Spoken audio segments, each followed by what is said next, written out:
If you want to maintain destiny relationships, there are a few keys that you must learn. Number one, you must rise above what we call competitive jealousy. You will never be able to maintain strategic destiny relationships when you know that you are prone to jealousy. And this is not just an issue of spiritualizing it alone. There is a psychology to this. I have taught you again and I will repeat it. It is not unusual to have this struggle around jealousy when you are in an atmosphere where you see results and then you are alienated from it. But I advise you, you can never maintain strategic relationships until you rise above competitive jealousy. There are people who can never be in any circle except they are the leaders there. If they are not going to lead and call the shots there, they cannot go and sit quietly. It is a dangerous mentality. We got some of this mentality from culture. We got some of this mentality from our past demonic attacks.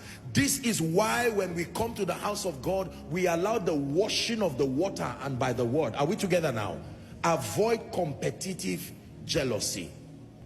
The second key to maintaining relationships, avoid evil speaking / backbiting. You must avoid it.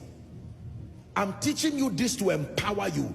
You cannot maintain relationships living in an atmosphere that is perpetually about evil speaking and backbiting.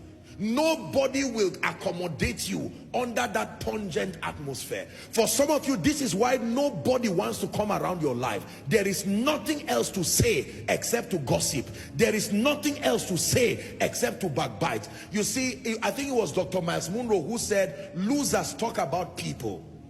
Are we together? Mediocres talk about things, but great people talk about ideas. Never allow yourself to be the habitation of gossip and jealousy. People come around and say, hey, there is a gist. So you mean you've been in this Abuja in Nigeria and you've not heard? Do not allow your atmosphere to be the one that accommodates that pungent spirit. Say amen. Amen. You must avoid evil speaking. Avoid backbiting.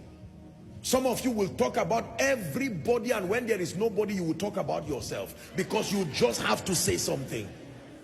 So avoid evil speaking, avoid backbiting. Number three, very quickly, practice forgiveness and tolerance.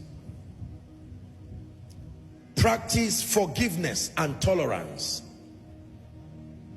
It will be impossible for you to maintain relationships all through your lifetime if you cannot practice forgiveness and tolerance. I've taught you here in Koinonia the difference between forgiveness and tolerance. Let me say it, that forgiveness has to do with providing pardon over a default. Tolerance means accommodating the intrinsic weaknesses of people because it will happen again and again and again. For instance, if a talkative tells you, sorry, I will not talk again, you don't have to forgive the person. You are wasting your time. What you need is what? Tolerance. Say amen. Number four, be an active contributor to the growth of the relationship. Relationships do not build themselves. They are built by the parties involved. Are we together now?